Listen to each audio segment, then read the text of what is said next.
যে এজন ৰাজনীতিজ্ঞ এজন এনেধৰণৰ অৰ্থনীতি পাৰ্গত লোক যাক স্বীকৃতি ভাৰতবৰ্ষৰ মানুহে দিয়া নাই, যাক স্বীকৃতি দিছে পৃথিৱীৰ মানুহে। বৰাক ওবামা আমেৰিকাৰ ৰাষ্ট্ৰপতিয়ে কৈছিল যে আমাৰ ৰিচেশ্যনৰ সময়ত বিশিষ্ট পৃথিৱী বিখ্যাত অৰ্থনীতিবিদ ডক্টৰ মনমোহন সিঙে আমাক সহায় কৰিব।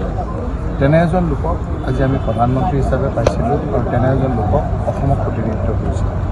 আজি অসমে কি পাইছে কি নাপাইছে সেই কথাখিনি আমি ৰাজনীতিবিদসকলক সোধাত কৰি সেই সময়ত লাগি থকা যদি অৰ্থনীতিৰ লগত লাগি থকা বিষয়ালোকক সোধে 90-10-100% অনুদান নীৰৱে আজিৰ নিচিনা আপোনাৰ তেওঁ খুব প্ৰচাৰ বিমুখ আছিল আৰু সেইকাৰণে তেওঁ সেই নিজৰ ধাৰ লোৱা পইচাৰে তেওঁ নিজৰ প্ৰচাৰ কৰা নাছিল। কি সহায় কৰিছিল সেই কথাবিলাক আপোনালোকে ইতিহাসৰ পাঠত লিখা থাকিব।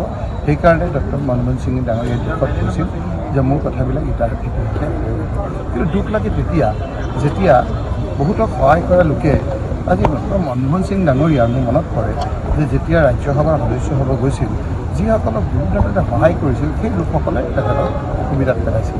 তেতিয়া তেওঁ নীৰৱে মনখিনি দুখ পাইছিল। এদিন আমি দেৱব্ৰত শইকীয়া আমি আহোঁতে এই কথাবিলাক তেওঁ নীৰৱে আমাক কওঁ আমি মোৰ মনত পৰে।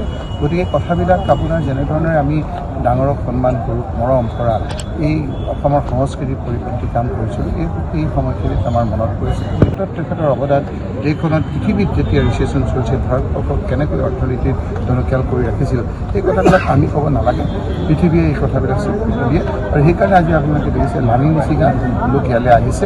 মই তেখেতৰ বিদেহী আত্মাৰ চিৰশান্তি কামনা কৰিছোঁ, গভীৰ শ্ৰদ্ধাঞ্জলি জ্ঞাপন কৰিছোঁ আৰু তেখেতৰ শোকসন্তপ্ত পৰিয়ালসকলক গভীৰ